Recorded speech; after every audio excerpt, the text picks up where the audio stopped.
आमटी तर तुम्ही रोजच बनवता, पण आज आपण थोड्या वेगळ्या पद्धतीने आमटी पाहणार आहोत. नमस्कार, सुहाणीज किचनमध्ये आपले स्वागत आहे. पावसाळ्यामध्ये अशा पद्धतीने गरमागरम आमटी असेल आणि वाफलता भात असेल तर भाजीची गरजसुद्धा लागणार नाही. लगेचच रेसिपीला सुरुवात करूया. तर इथे मी 1 वाटी तूर डाळ घेतली आहे आणि पाव वाटी मसूर डाळ घेतली आहे. स्वच्छ धुवून घ्यायची 2 ते 3 पाण्याने. त्यानंतर कुकरमध्ये ही डाळ शिजवून घेणार आहे. त्यासाठी कुकरमध्ये डाळ घालून घेतली आणि इथे मी 1 ग्लास पाणी घालून घेतले. त्यामध्येच आपल्याला बारीक चिरलेला उभा कांदा घालून घ्यायचा. 1 मीडियम साईजचा कांदा घातला, 1 टोमॅटो बारीक चिरलेला घातला आणि जाड जाड कोथिंबीर कापून घ्यायची, ती यामध्ये घालून घ्यायची. डेटा सकट घालून घ्यायची, म्हणजे त्याची चव आहे ती जबरदस्त येते.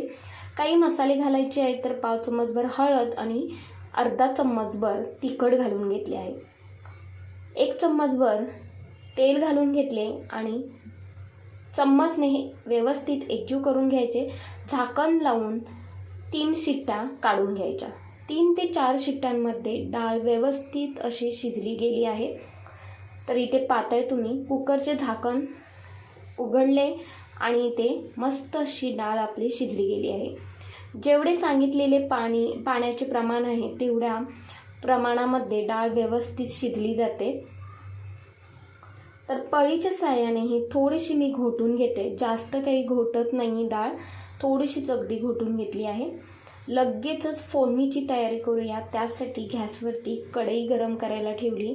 1 मोठा चम्मचभर तेल घालून घेतले. तेल व्यवस्थित गरम झाले की यामध्ये आपल्याला घालायचं आहे अर्धा चम्मचभर मोहरी, अर्धा चम्मचभर जिरे. हे दोन्ही व्यवस्थित फुलू द्यायचे. व्यवस्थित फुलले की यामध्ये आपल्याला लसूण घालायचं आहे. तर इथे मी ठेचलेला लसूण घालून घेते 4 ते 5 पाकळ्या आणि इथे 1 हिरवी मिरची घालून घेतली आहे. कारण माझी लहान मुलगी खाणार आहे त्यामुळे इथे कमी तिखट हिरवी मिरची घातली. तुम्ही यामध्ये 4 ते 5 हिरव्या मिरच्या घातलात तरीसुद्धा चालेल, तरच ही डाळ चवीला भन्नाट लागते, चमचमीत लागते.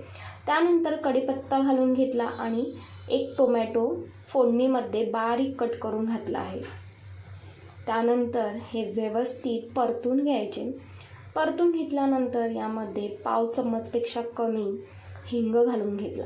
हिंग घातल्यानंतर हे व्यवस्थित परतून घ्यायचे. परतून घेतल्यानंतर यामध्ये काही मसाले घालायचे आहेत. तर अगोदरसुद्धा आपण डाळ शिजताना मसाले घातलेले आहेत. तर इथे पाव चम्मचपेक्षा कमी हळद घातली, 1 चम्मचभर बेडगी मिरचीचे तिखट घातले, अर्धा चम्मचभर धने पावडर आणि अर्धा चम्मचभर गरम मसाला. अगदी साधे हे मसाले घालून घेतले आहेत, जास्तीचे मसाले कोणतेच घातले नाहीत. त्यानंतर परतून घ्यायचे आणि इथे सुकी मिरची घातली आहे, तीसुद्धा तेलामध्ये व्यवस्थित परतून घ्यायची. त्यानंतर ही खमंग फोडणी आपली तयार झाली आहे. आता लगेचच शिजवलेली जी डाळ आहे ती यामध्ये घालून घ्यायची. अशा पद्धतीने तुम्ही आमटी बनवलात नसाल ना तर एकदा नक्कीच बनवा. तर वरून थोडेसे यामध्ये पाणीसुद्धा मी घालून घेतले आहे. पाणी घातल्यानंतर व्यवस्थित चम्मचने तळापासून डाळ एकजीव करून घ्यायची. चवीनुसार मीठ घालून घ्यायचे. अशी ही थोडीशी घट्ट डाळ असेल ना, आमटी असेल ना, तर मग भाजीची गरजसुद्धा लागत नाही आणि खरंच सांगते चवीला जबरदस्त ही आमटी तयार होते. तर 1 उकळी व्यवस्थित अशी काढून घ्यायची आमटीला. 2 ते 3 मिनिटभर मस्त ही आमटी दणकून उकळी काढून घ्यायची आमटीला. तर इथे रंग पाहताय मस्त असा आलेला आहे आमटीला. अशा पद्धतीने तुम्ही नक्कीच ही आमटी बनवून पहा. तर अगदी शेवटी यामध्ये थोडीशी कोथिंबीर घालून घेतली आणि आपली ही मस्त अशी आमटी तयार झालेली आहे. तर गरमागरम वाफलता भात आणि त्यासोबत ही आमटी असेल तर मग काय, हा हा हा 2 घास तुम्ही जास्तीचेच खाल, एवढे मी 100% सांगते. तर तुम्ही कोणत्या भागातून पाहताय ते सुद्धा मला कमेंट्समध्ये नक्कीच कळवा. तुम्हाला ही रेसिपी थोडी जरी आवडली असेल तर एक लाईक, शेअर, हाईप तसेच सुहानीज किचनला सबस्क्राईब करायला विसरू नका. धन्यवाद.